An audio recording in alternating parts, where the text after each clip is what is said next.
पिछले हफ्ते केरल में फेडरल एजेंट्स ने फॉर्मर सीएम पिनाराई विजयन के घर पे रेड किया। भीड़ ने अंडे, ईंटें, पत्थर सब फेंके। ये सिर्फ एक रेड नहीं है, यह है इंडिया का फेडरलिज्म जो टूट रहा है और केरल की रेड फोर्ट्रेस को पहली बार असली खतरा है।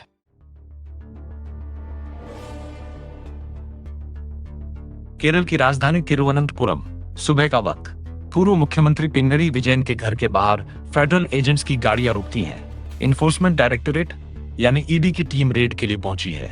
कुछ ही घंटों में सड़कों पर भीड़ इकट्ठा हो जाती है। ईंटें, अंडे, नारे, कॉन्वॉय को रोका जाता है, पत्थर बरसते हैं और एक फेडरल एजेंसी पहली बार केरल की सड़कों पर इस तरह घेर ली जाती है। ये सिर्फ एक रेड नहीं है, ये 2026 का वो मोमेंट है जब भारत के दो सबसे ताकतवर सिस्टम आमने सामने आ गए। एक तरफ दिल्ली की सेंट्रल एजेंसी, दूसरी तरफ केरल का दशकों पुराना लेफ्ट कैडर। आम भारतीय के लिए सवाल यह है, अगर एक स्टेट का पूर्व मुख्यमंत्री ही फेडरल इन्वेस्टिगेशन के निशाने पर है तो इसका मतलब सिर्फ एक केस नहीं, ये एक पैटर्न है जो बंगाल से शुरू होकर तमिलनाडु, झारखंड और अब केरल तक पहुंचा है। और सबसे बड़ा सवाल जो रिसर्च बार बार उठाती है, क्या ये सब कोइंसिडेंस है या चुनाव के ठीक पहले एक कैलकुलेटेड राजनीतिक मूव? जवाब अगले कुछ हफ्तों में मिलेगा। लेकिन उस सुबह रेड के बाद जो हुआ उसने एक बात साफ कर दी, केरल आसानी से नहीं झुकेगा।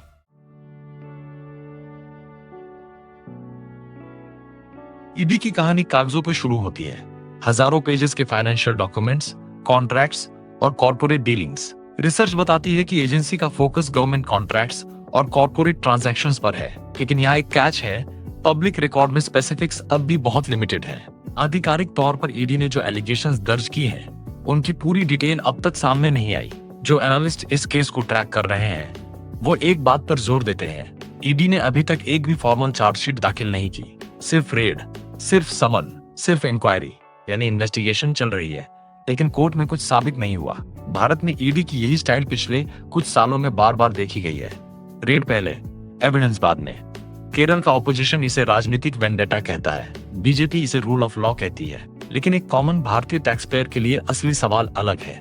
जब आपकी सैलरी से टैक्स कटता है, जीएसटी देते हैं, ईएमआई चलाते हैं, तो आप ये जानना चाहते हैं कि क्या आपके नेताओं ने पब्लिक मनी की हेराफेरी की या नहीं, और अगर की भी है तो क्या वो साबित होगी एक इंडिपेंडेंट कोर्ट में या सिर्फ हेडलाइंस में।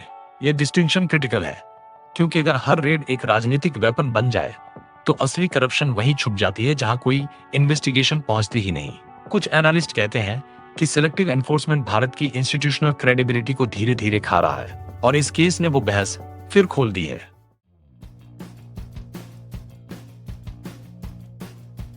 केरल का लेफ्ट कैडर एक अलग जानवर है। 5 दशक से सीपीआईएम ने यहाँ सिर्फ चुनाव नहीं जीते, पूरी की पूरी सड़कें ऑर्गेनाइज की हैं। हर वार्ड, हर पंचायत, हर कॉलेज कैंपस में पार्टी का एक नेटवर्क है जो घंटों में हजारों लोगों को सड़कों पर ला सकता है।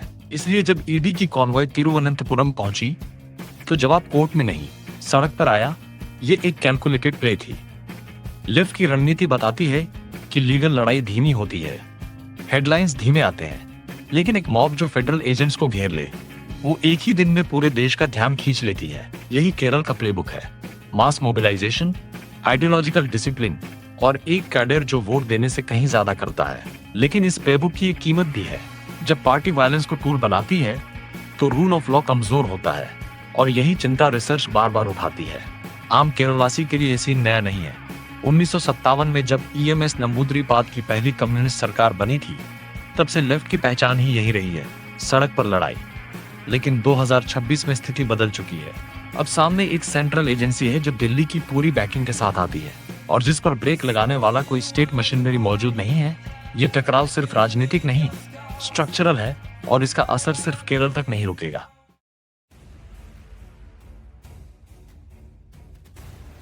कांग्रेस के लिए यह रेड एक इम्पॉसिबल बाइंड है। केरल में कांग्रेस यूडीएफ का हिस्सा है, यानी लेफ्ट की प्रतिद्वंदी।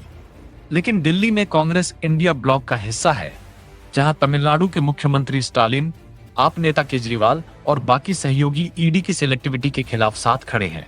राहुल गांधी के सामने सवाल यह है, रेड का समर्थन करें तो केरल के अपने ही वोटर्स नाराज, विरोध करें तो लेफ्ट को इनडायरेक्टली सपोर्ट करना पड़ेगा। वही लेफ्ट जिसने केरल में कांग्रेस को बार बार हराया है। ये दोनों तरफ से नुकसान वाला गेम है। यही मॉडर्न इंडियन ऑपोजिशन की बिगेस्ट कमजोरी है। हर पार्टी के रीजनल और नेशनल इंटरेस्ट अलग दिशा में खींचते हैं। बीजेपी को इसी का फायदा मिलता है। सेंट्रल एजेंसीज का इस्तेमाल करते हुए वो हर स्टेट में अलग राजनीतिक इक्वेशन बनाती है। केरल में लेफ्ट कमजोर हो तो कांग्रेस मजबूत होगा, लेकिन कांग्रेस अगर लेफ्ट की मदद करे तो इंडिया ब्लॉक की क्रेडिबिलिटी पर सवाल उठेंगे। एक एवरेज भारतीय वोटर के लिए यह सब कंफ्यूजिंग है, लेकिन इसका सीधा असर 2029 के जनरल चुनाव पर पड़ेगा, क्योंकि इंडिया ब्लॉक अगर रीजनल मसलों पर बिखर गया तो बीजेपी के सामने कोई यूनिफाइड चैलेंज नहीं बचेगा। यही शायद दिल्ली की असली कैलकुलेशन है, ऑपोजिशन को हराना नहीं, उसे अंदर से तोड़ना। और इस स्ट्रेटेजी का पहला बड़ा टेस्ट अब केरल की सड़कों पर हो रहा है।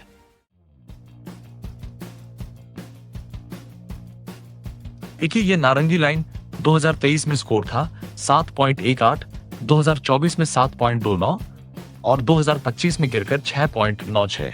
रैंक भी 6 स्थान नीचे 47वें नंबर पर। सबसे तेज गिरावट 2025 में आई, जब सिविल लिबर्टीज का स्कोर 5.8 तक लुढ़क गया। रिसर्च कहती है माइनॉरिटी राइट्स पर फेलियर और एजेंसीज की सिलेक्टिव एनफोर्समेंट पर सवाल, दोनों ने मिलकर भारत के डेमोक्रेटिक स्कोर को नीचे खींचा।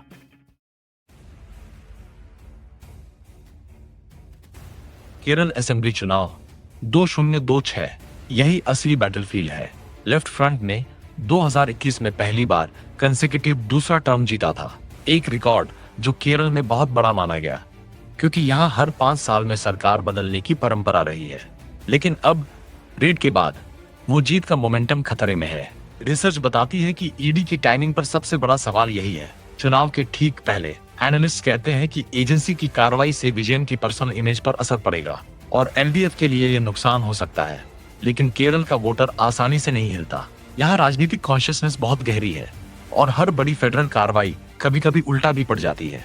सिंपैथी वेव बनती है जो लेफ्ट के फेवर में जा सकती है, यानी बीजेपी और दिल्ली के लिए ये डबल एज्ड सोर्ड है। एक तरफ रेड से हेडलाइंस मिलते हैं, दूसरी तरफ केरल के वोटर्स नाराज हो सकते हैं कि उनके मुख्यमंत्री को अनफेयरली टारगेट किया गया। 2026 ही बताएगा कि पेंडुलम किस डायरेक्शन में झूलेगा। एक कॉमन केरलवासी के सवाल यह है, क्या वो करप्शन की चिंता पर वोट देगा या सेंट्रल गवर्नमेंट की ओवररीच के खिलाफ? यही चॉइस देश के बाकी हिस्सों के लिए भी एक टेस्ट है, क्योंकि अगर केरल जैसा पॉलिटिकली अवेयर स्टेट इस मॉडल को रिजेक्ट कर दे तो बीजेपी के सामने एक नया ब्लूप्रिंट खड़ा होगा। ऑपोजिशन स्टेट्स को कैसे जीता जाए और कहां-कहां ये स्ट्रैटेजी नहीं चलेगी।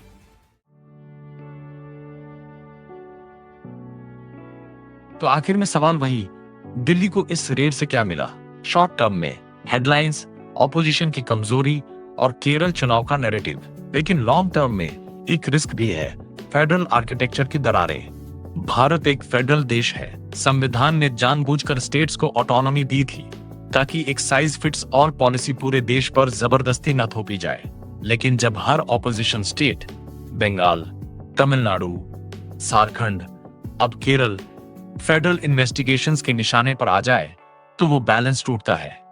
कुछ एनालिस्ट चेतावनी देते हैं कि यह पैटर्न एक खतरनाक प्रेसिडेंट सेट कर रहा है, जहां सेंट्रल एजेंसीज पॉलिटिक्स का टूल बन जाए और स्टेट गवर्नमेंट्स बस पपेट। यही असली खेल है। ये सिर्फ विजयन या केरल की कहानी नहीं, ये उस सवाल की कहानी है कि क्या भारत का फेडरल मॉडल 2030 तक उसी शेप में बचेगा? क्योंकि एक देश जहां केंद्र हर राज्य की राजनीति कंट्रोल करे, वो टेक्निकली फेडरल रह जाता है, प्रैक्टिकली नहीं। केरल की सड़कों पर पड़ी वो ईंटें और अंडे एक मेसी मोमेंट थे, लेकिन उनके पीछे एक गहरा सवाल था। जब दिल्ली और राज्य की राजधानियां एक दूसरे को दुश्मन मानने लगे तो असली हार्म इंस्टीट्यूशंस को होता है, और इंस्टीट्यूशंस के बिना डेमोक्रेसी सिर्फ एक नाम रह जाती है। 2026 का ये रेड शायद हिस्ट्री में एक फुटनोट बने या शायद एक टर्निंग पॉइंट। फैसला अब वोटर्स के हाथ में है। इस वीडियो को पसंद आया, लाइक शेयर करें और सब्सक्राइब करें। कल फिर मिलते हैं।